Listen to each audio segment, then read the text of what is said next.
السلام عليكم ورحمة الله تعالى وبركاته dhegeystayaal daawadayaal saaxiibayaal ku soo dhawaada barnaamijkan oo aanu ku eegi doono burburkii dawladda Cismaaniyiinta iyo sidii madaxda Carabta ee xilligaasi noolaa amaba hayay xukunka qayb ka mid ah wadamada Carabta ay uga qayb qaateen gacanna u siiyeen dalalka reer galbeedka markaynu arrintaasi aynu ka hadlayno waxaanu soo qaadan karnaa boqorkii ama shariifkii Makka waa magaalada barakeysan ee Makka al-Mukarrama Shariif Hussein bin Ali iyo heshiiskii uu la galay dalka Britain iyadoo oo taasi ay saldhig u ahayd in dagaalo lagu qaado Cismaaniyiinta isla mar ahaantaasna laga tirtiro jasiirad u ekaha Carabta ama Khaliijka Carabta iyadoo wadamo badan oo maanta ku yaala bariga dhexe ay gacanta ku haysay dawladda Cismaaniyiinta xilligaasi oo lagu jiray dagaalkii koowaad ee adduunka isla mar ahaantaasna dagaal xoogan ay kaga socdeen dawladdii Islaamiga ahayd ee Cismaaniyiinta wadamo badan oo ku yaala Yurub iyo Aasiya haddaba dhacdada aynu soo qaadan karno ayaa ah isdhaafsi waraaqo oo u dhaxeeyay shariifka magaalada barakeysan ee Makka al-Mukarrama Hussein bin Ali iyo McMahon Henry waa ninka lagu magacaabi jiray Henry McMahon oo ahaa hogaamiyihii ama taliyihii ugu sarreeyay ciidamada Britain ee ku sugnaa bariga dhexe isla mar ahaantaasna saldhigiisu ahaa dalka Masar isdhaafsiga waraaqaha sirta ahaa ee ku caanbaxay McMahon Hussein correspondence waxay ahaayeen taxano waraaqaha kuwaasi oo ay isdhaafsadeen shariifkii magaalada barakeysan Makka Shariif Hussein bin Ali iyo taliyihii ugu sarreeyay ciidamada Britain ee dalka Masar Henry McMahon Hussein correspondence waxay ahaayeen taxano waraaqaha kuwaasi oo Britain ay heshiis kula galeen Carabta in Carabtu ay ku sameeyaan kacdoon xukunkii Cismaaniyiinta kuwaasi oo dagaalo ay uga socdeen dalalka Yurub xilligii lagu jiray ama lagu guda jiray dagaalkii koowaad ee adduunka si loo wiiqo awoodiisa loona burburiyo ismaamulada gobolada bari ee dalweynaha Cismaaniyiinta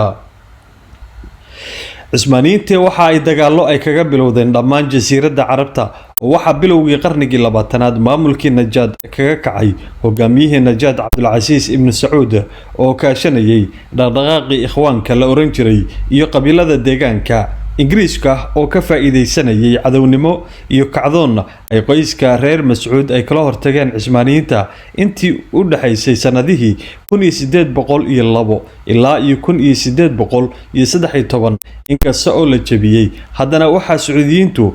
ay maareeyeen kacdoon ka bilowday magaalada Riyadh in ay durba ay kaga sifeeyaan Cismaaniyiinta iyaga oo kaashanayay Ingiriiska hogaamiyihii Xijaas ahaana shariifkii Makka Hussein bin Ali ayaa hogaamiye u ahaa kacdoonka Carabta iyo baadidoonka dawlad ay Carabtu ay leedahay in la helo hase yeeshee Cabdulcasiis ibn Sacuud ma ahayn aragtidiisa sidaasi heshiisna kulama ahayn arrintaasi waxa uu doonayay in uu gacanta ku dhigo dhulka barakeysan waa magaalooyinka Madiina iyo Makka halkaasi oo uu doonayay in uu ka aasaaso boqortooyo sidaasi darteed waxa ay u arkayeen Britain iyo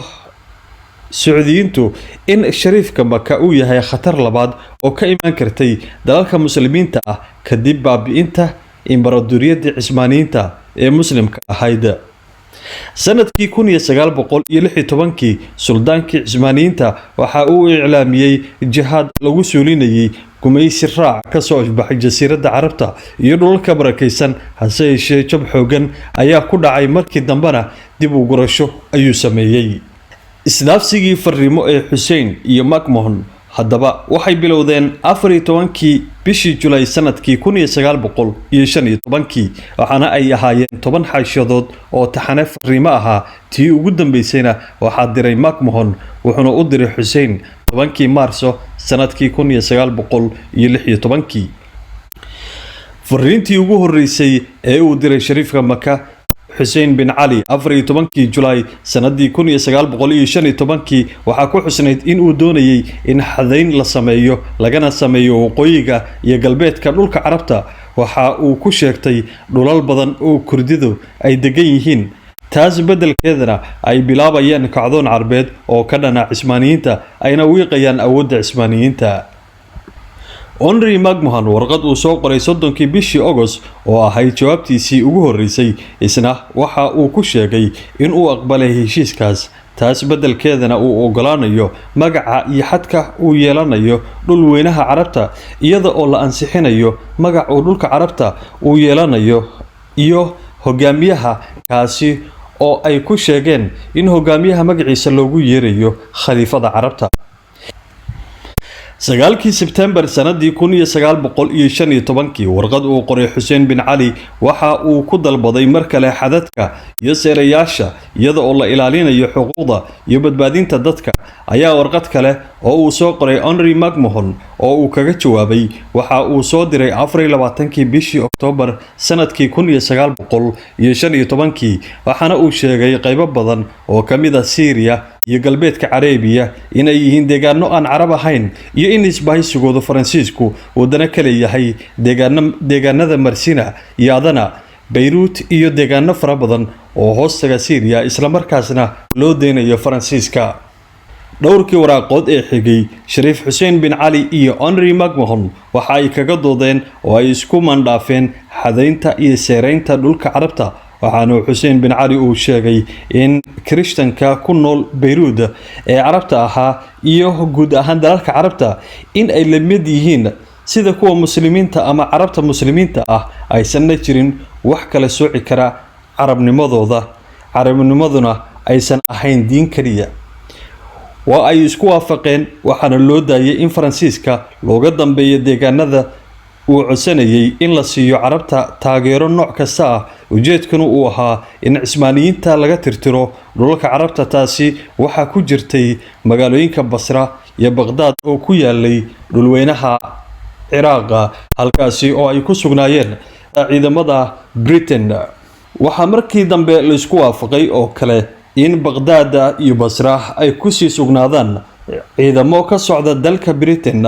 maadaama ay jireen awoodo kale oo bariga dhexe ku soo fool lahaa isla mar ahaantaasna aysan doonayna in Britain ay ka gacan marraadaan wadamada Carabta waraaqaha fariimaha ahaa ee ay isdhaafsanayeen Xuseen bin Cali iyo Henry McMahon waxa ku jiray in Britain ay bixiso magdhow kadib dagaalka tacdiyadii uu Ingiriisku u geystay awgii waana ay ku heshiiyeen taas inkastoo markii hore Ingiriisku shaki ka muujiyay arrintaasi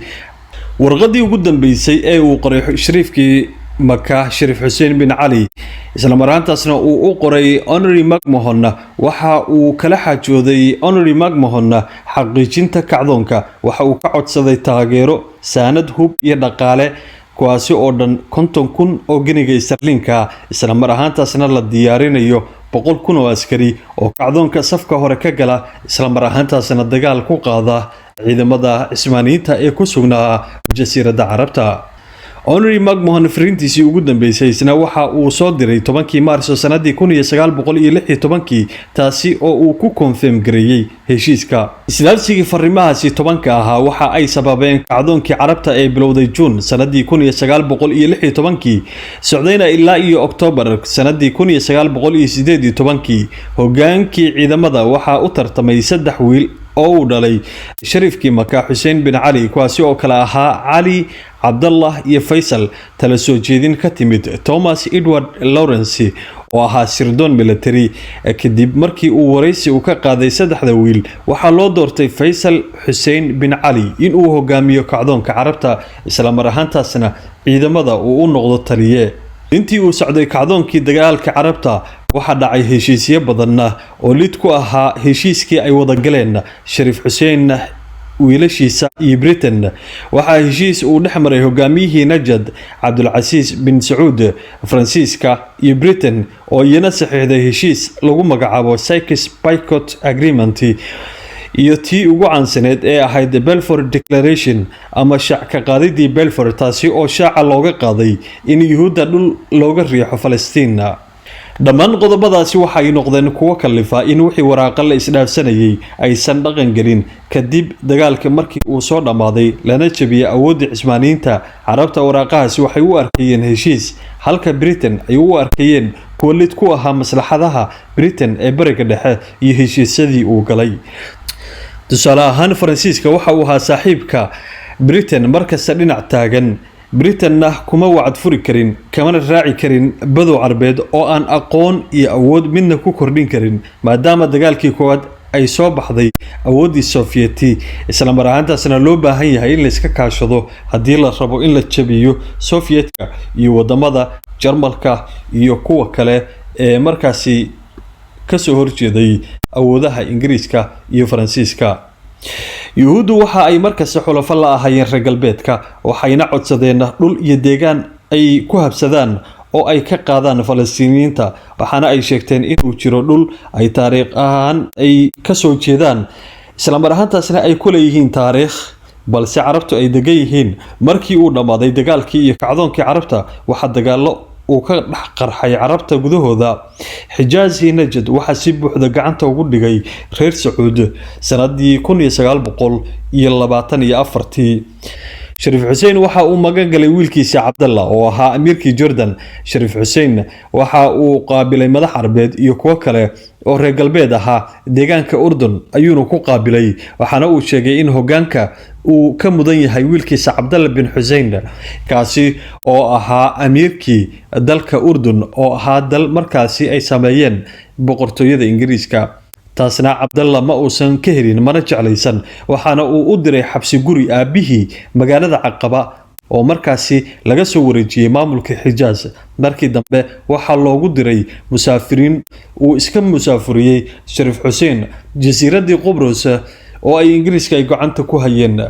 waxaana halkaasi ku sugnaa wiil kale oo uu dhalay. sanadii 1930 ayuu Sharif Hussein mar kale dib ugu soo laabtay Urdun boqortooyadii Haashimiyiinta oo uu wiilkiisa uu gacanta ku hayay. halkaasina waxa uu markii uu dib u soo noqday uu Sharif Hussein ahaa nin curyaan ah isla mar ahaantaasna aan looga baqayn in uu afgambi uu ku sameeyo boqortooyadii cusbayda ee Haashimiyiinta laga aasaasay dalka Urdun.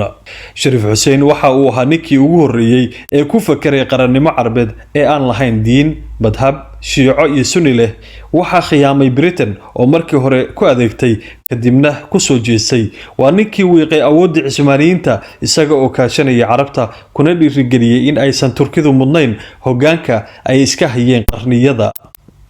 intaasi ayaanu ku soo gabagabaynaynaa dhageystayaal saaxiibayaal barnaamijkan mid lamid ah intaynu ku kulmi doono waxaanu idin leenahay amaana Allah.